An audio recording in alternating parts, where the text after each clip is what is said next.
Welcome to more recipe. வாங்க இன்னைக்கு north Indian ஸ்டைலில் வெங்காயம் பூண்டு இல்லாத ஒரு ஆலு சப்ஜி பார்க்கலாம். ஒரு கடாயை எடுத்து வச்சு கடாய் சூடாகட்டும். சூடானதுக்கப்புறம் நம்ம எண்ணெய் ஊற்றிக்கலாம். 2 ஸ்பூன் ஆயில் காஞ்சதுக்கப்புறம் சீரகம் 1 ஸ்பூன் போடுறோம்.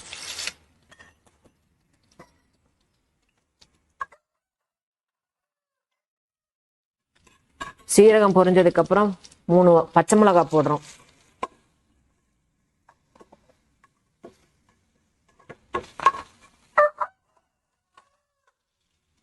ஒரு 1/2 ஸ்பூன் இஞ்சி போடுறோம். மல்லி 1/2 டீஸ்பூன்,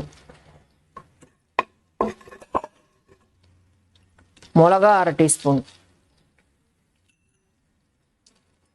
மஞ்சத்தூள் 1/4 டீஸ்பூன், தண்ணி கொஞ்சம் ஊற்றி இந்த மசாலாவை நல்லா கொஞ்சம் நேரம் சிம்மிலேயே வச்சு கொதிக்க வைக்கிறோம். இப்போ இதை மூடி நல்லா வேக வைக்கிறோம் அடுப்பில்.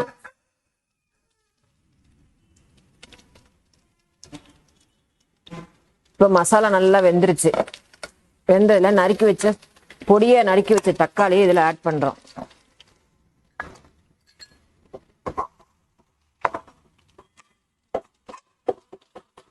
இந்த பொடியை நறுக்கி வச்ச தக்காளி நல்லா வதங்கணும். இதுக்கு கொஞ்சம் நம்ம தண்ணி ஊற்றலாம். நல்லா வதங்கி வேகட்டும். இது நல்லா வெந்துகிட்டு இருக்கட்டும். வெந்ததுக்கப்புறம் நம்ம வேக வச்ச உருளைக்கிழங்கு நம்ம சேர்த்துக்கலாம். பாருங்க, கொதிச்சு நல்லா வேகுது தக்காளி எல்லாம். இந்த கிரேவி வந்து சப்பாத்திக்கு பூரிக்கெல்லாம் நல்லா டேஸ்டா இருக்கும் சாப்பிட்றதுக்கு உங்களுக்கு. இதுக்கு தேவையான உப்பு போடுறோம்.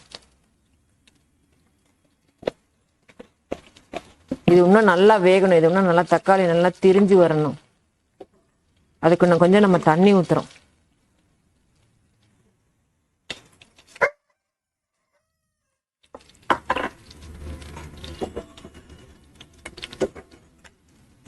இப்போ இது மசாலெல்லாம் வெந்துருச்சான்னு பார்க்கலாம். வெந்துருச்சு. இப்போ நம்ம இதுல வந்து உருளைக்கிழங்கு ஆட் பண்ணலாம்.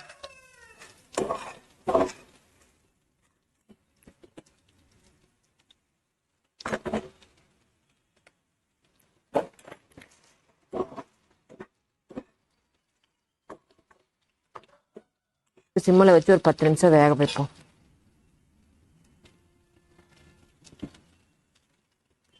இப்போ மூடி அடுப்பை சிம்மில் வச்சு ஒரு 10 நிமிஷம் எண்ணெய் திரண்டு வர வரைக்கும் வேகட்டும். வாங்க இப்போ இது வெந்துருச்சான்னு பார்க்கலாம். வெந்துருச்சுங்க. 1 நிமிஷம் ஏதாச்சுன்னா தண்ணி சுண்டிடும். இப்போ சப்ஜி நமக்கு தேவையான சப்ஜி ரெடி.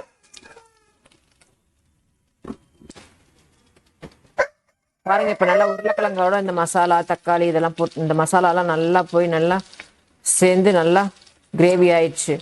இதுக்கு நம்ம மேலே மல்லித்தூள் தூவி ஆமாங்க.